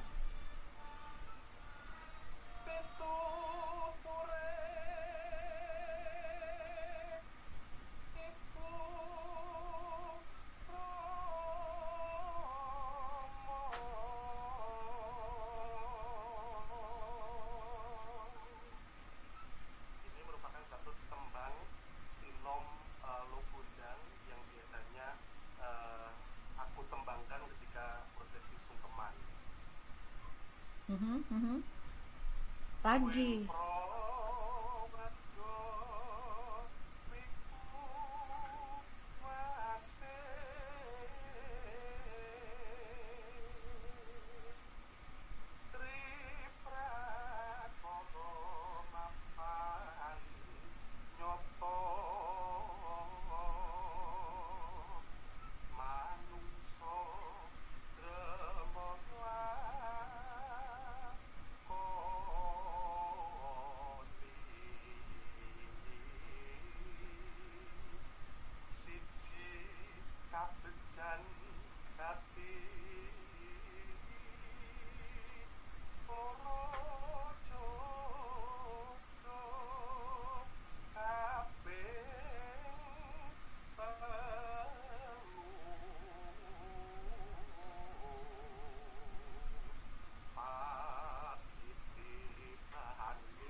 Luar biasa. Aku merinding. Enggak, aku tuh menikmati. Jadi kayak berasa apa sih? Aku masuk ke dalam satu dunia yang wow banget, nggak bisa terkatakan. Ini luar biasa. Baik. Dani, thank you banget ya untuk malam hari ini. Luar biasa. Yang jelas thank you banget untuk semuanya, untuk ilmunya ya. Sekali lagi satu lagi boleh nggak sih? Boleh, komen di YouTube. Jadi mau nyapa dulu ada Febri Official. Oke. Ini dari Purworejo nih. Aha. Dani minta tipsnya dong saat MC Jawa biar kita nggak grogi saat pelafalan bahasa Jawa. Baik, jadi kalau di awal tadi kita sudah membahas sedikit tentang kiat-kiat atau trik-triknya menghilangkan grogi. Kalau aku tadi di awal sudah cerita ke Mbak Rani juga ke teman-teman yang di YouTube mungkin tadi belum bergabung, jadi kita sedikit mengulas sedikit ya Mbak Rani ya. Boleh. Jawab aja pertanyaan dari Kak Feb Bridging Official ini. Kalau aku untuk biar nggak grogi pelafalan bahasa Jawa seperti yang di awal aku sampaikan tadi, kita pakai teks apa yang akan kita omongkan itu kita tulis di cue card dengan menggunakan teks begitu. Kunci supaya kita tidak grogi dalam melafalkan bahasa Jawa karena memang agak sedikit susah melafalkan bahasa Jawa itu adalah dengan sesering mungkin kita melatih verbal kita untuk mengucapkan kata-kata atau kata demi kata bahasa Jawa agar tidak berlibat. Biasanya nih kadang aku suka menggumam sendiri untuk misalnya kata-kata kaula nuwun katur para tamu kakung putri yang satu dinapeten kumi panuwun ingkang tanpa pepidan bla bla bla bla segala macam itu aku akan sering-sering aku gumamkan. Diulang-ulang ya. Ulang-ulang. Jadi mungkin trik antara MC itu beda-beda, tapi sebagian besar adalah sama bahwa sebelum kita show di real venue atau di panggung itu kita akan melatih kembali apa yang akan kita omongkan nantinya di bisa di depan kaca, bisa kalau aku sambil mandi, biasanya sambil ngomong sendiri. Kalau ada penyanyi kamar mandi, ada MC kamar mandi, kita latihan ngomong di kamar mandi sambil mandi sambil apapun kegiatannya sebisa mungkin kamu atau bisa sambil naik motor nih. Saya dulu kalau sambil naik motor fokus mata ke depan tapi mulutnya bergumam nih. Kadang kan muka pakai masker gitu kan, jadi sambil ngomong orang di sebelah nggak tahu gitu. Masa pandemi ini lebih nggak tahu lagi kalau kita menggumam sendiri. Jadi sering-sering aja dilafalkan Kak. Apapun itu medianya itu bisa menjadi semoga bisa menjadi sarana untuk membantu kamu membiasakan untuk melafalkan bahasa Jawa. Bisa ketika kamu di depan kaca, atau bisa ketika kamu sedang mandi atau naik motor dan sebagainya, kamu bisa melatih verbal kamu. Tidak perlu malu orang mendengar kamu melatih verbal kamu untuk melafalkan bahasa Jawa karena kunci dari seorang MC itu adalah jelas untuk melafalkan kata demi kata. Jadi biar nggak Mbak Rani kayak pemeriak gitu ya, biar nggak terlalu noise gitu. Jadi memang harus jelas pelafalannya. Kalau untuk mengurangi grogi, kita manage sendiri nih. Kalau aku tadi biasanya aku siapin catatan. Kalau kita biasanya kalau menyebutnya footprint ya, kayak catatan kaki gitu, kecil-kecil gitu untuk mengantisipasi ketika kita lupa atau lain sebagainya. Kata-kata yang kamu anggap susah untuk dilafalkan, silahkan ditulis. Ketika kamu akan mengutarakannya tapi kamu susah, kamu bisa baca catatan begitu. Tambahin dikit, kata-kata yang butuh penekanan khusus, kalau aku biasanya mainnya stabilo, jadi kasih warna, coloring gitu ya. Jadi coloring itu penting juga supaya ketika kita nanti menghadap ke audiens, biar mata kita nggak selip ketika membaca tulisan, terus dengan pewarnaan stabilo atau mungkin garis-garis warna itu biasanya kita terapkan ya Mbak Rani. Selain itu biasanya ketika MC kita duet ada sharing stage bagi kita, itu biasanya akan ini bagiannya Rani, ini bagiannya Dani. Setelah itu juga untuk bisa menandai kata-kata yang yang memang agak dirasa susah untuk kita obrolkan. Betul. Jadi kita udah mau closing tapi pertanyaannya Oke. Yowis, tambah dikit lagi durasi ya. Dari Mbak Anggra, Mas Dani yang nyuwun sekilas rantaman adicara ngunduh mantu pareng. Boleh, apa sih yang enggak buat Mbak Anggra ya? Sekilas rantaman. secara garis besar kita bahas satu-satu. Tadi udah sih kalau ngunduh mantu belum ngunduh mantu. Sekilas aja, secara cengkorongan aja Dani, yuk.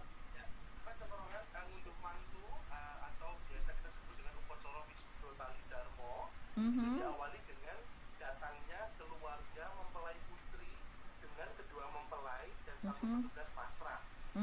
Jadi petugas pasrah ini akan memasrahkan mempelai pria dan wanita mewakili keluarga mempelai putri.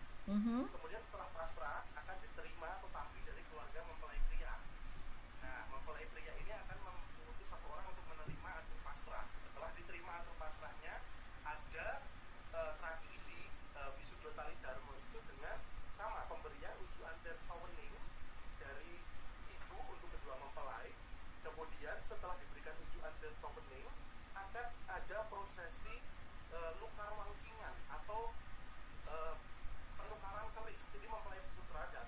memakai keris, kemudian oleh ayahandanya ketika sudah datang itu akan diganti kerisnya untuk acara ngunduh mantu. Itu ada bukar wangkingan atau niru keris atau tukaran keris gitu.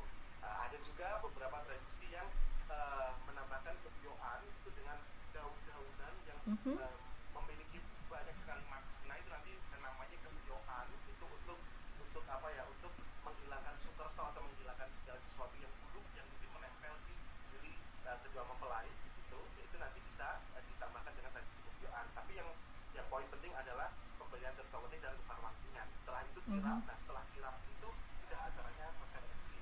Secara garis besar untuk mantu seperti itu.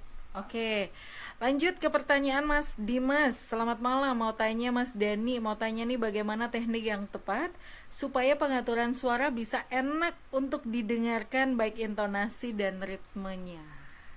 Nah, kalau untuk teknik ini setiap orang memiliki zona nyamannya sendiri.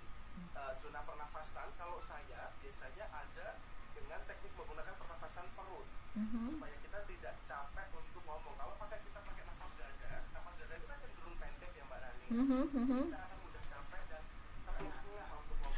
Ngos-ngosan. Satu tarikan nafas panjang kita simpan di diafragma atau di perut. Nah, nanti kita ngomongnya itu akan lebih panjang gitu, lebih enak.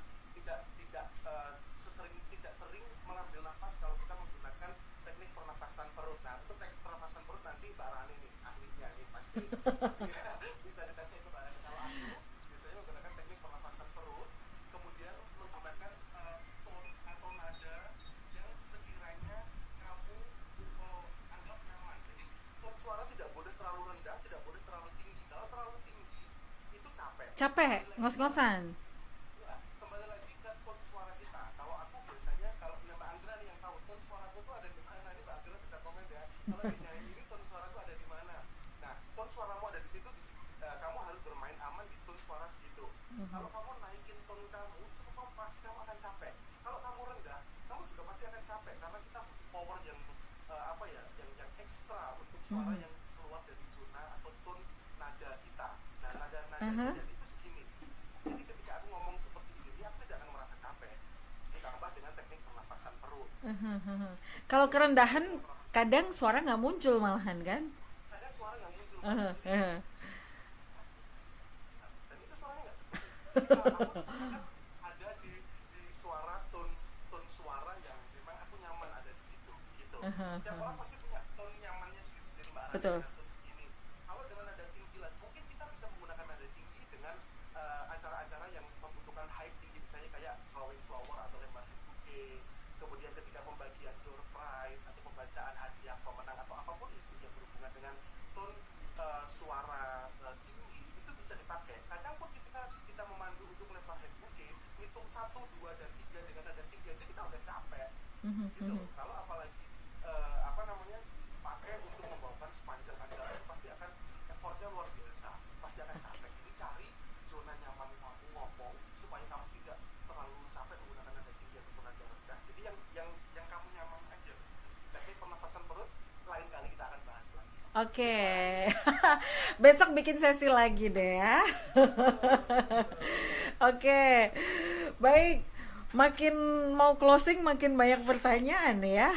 Tapi by the way, Dani thank you banget malam hari ini, luar biasa. Sama-sama Mbak Rani. Sekali bisa berbagi untuk teman-teman sobat berani bicaranya Mbak Rani, teman-teman public speaking Jogja. Bisa di YouTube channelnya Mbak Rani ataupun di Facebooknya Rani Albani lagi. Sekali ya. Mungkin ilmu yang mungkin masih banyak lagi kalau kita akan gali nanti. Karena waktunya terbatas. Next kita agendakan lagi. Kita agendakan lagi. Jadi mungkin buat teman-teman teman-teman yang ada di YouTube nih yang kira-kira pengen nanya tentang apapun itu yang berbau dengan MC Jawa, perangkat suara ataupun teknik yang lain sebagainya, boleh komen. Nanti kita akan bikin next part selanjutnya, next session. Bersambung. Kayak bersambung begitu. Mas Dani di tenor biasa kok soal. Oke. Oke. Ih, guru vokal dia mah. Oke. Baik Dani, janji ya, besok kita bikin sesi lagi ya, lebih menuki. Semoga semua diberikan sehat. Podcast lagi. Oke, thank you banget. Saya selalu sukses, jam terbangnya makin tinggi lagi, sukses lagi. Oke. Thank you. Baik. Oke, makasih Dani Dana. Waalaikumsalam warahmatullahi wabarakatuh. Dani Dananjaya, seorang Pranoto Adicoro, Master of Ceremony, masih muda, tetapi dia sangat-sangat berbakat. Dia udah janji sama kita semuanya yang stay malam hari ini, next kita bikin lebih mendetail lagi. Jadi kalau hari ini ternyata waktunya hanya cukup untuk mengupas ritualnya, rantaman sesi demi sesi. Untuk apa? Untuk kita bisa lebih menjiwai acaranya. Next kita agendakan lagi untuk Anda teman-teman, lebih kepada materi seorang MC-nya ya. Dan kami janji gratis lagi untuk Anda. Kuncinya apa? Kuncinya semua semangat untuk terus mencoba, untuk belajar dan terus berlatih ya. Terima kasih untuk semuanya. Sekali lagi kami ucapkan terima kasih untuk semua teman-teman sahabat Berani Bicara yang sudah stay di acara ini. Saya akan sapa lagi deh satu-satu. Bu Isti Winarni, Bu Daryati, terima kasih sudah stay. Kemudian yang sudah stay di Facebook, kami ucapkan juga terima kasih. Ada Bang Agus Salim, Lulu, kemudian Mas Kiki, Mbak Dera, Mbak Yuni, Mas Arji, Pak Ahman, Mbak Ima, juga Mbak Rosa Ariana. Thank you semuanya. Kita ketemu lagi di lain kesempatan di suasana yang lebih menyenangkan tentunya dari hari ini. Dan sekali lagi juga terima kasih untuk Anda yang sudah turut serta berdonasi ya, melalui nomor rekening yang tercantum di layar. Jadi kalau Anda ketinggalan, ini akan live ini akan tersiarkan terus di Facebook Facebook Rani Albani Lagi Happy, dan juga di channel YouTube Rani Albani ya. Anda bisa lihat lagi, tengok lagi rekeningnya, karena kami akan membuka terus donasi tentunya untuk mendukung program 1000 beras untuk anak-anak yatim. Terima kasih yang sudah bergabung. Terima kasih sekali lagi untuk Anda semuanya. Sehat, selalu jaga kesehatan, tetap jaga protokol kesehatan. Tentunya saya Rani Albani pamit undur. Assalamualaikum warahmatullahi wabarakatuh. Siap.